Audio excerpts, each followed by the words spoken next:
everyone. Today we are going to learn long vowel I sound words. Now I and E comes together along with the consonants. The consonants will come in between the I and E. And even though it comes like that, it will give the same sound I. The same vowel rule. When two vowel goes walking, the first vowel will do the talking and say its letter name. Let me check out the words. Here it is pine. P-I-N, pine. The E sound does not has any sound. The E will remain silent. Okay, let me read all these three letter words first. Pin, kit, big. So the short vowel I sound is E. P-I-N, pin. But it comes with two vowels. The I will become as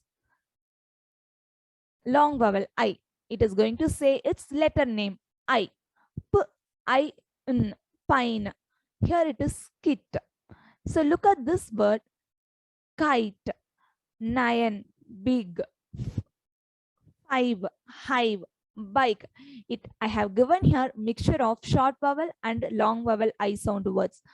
Find the difference and practice how to read the long vowel I words. Thank you.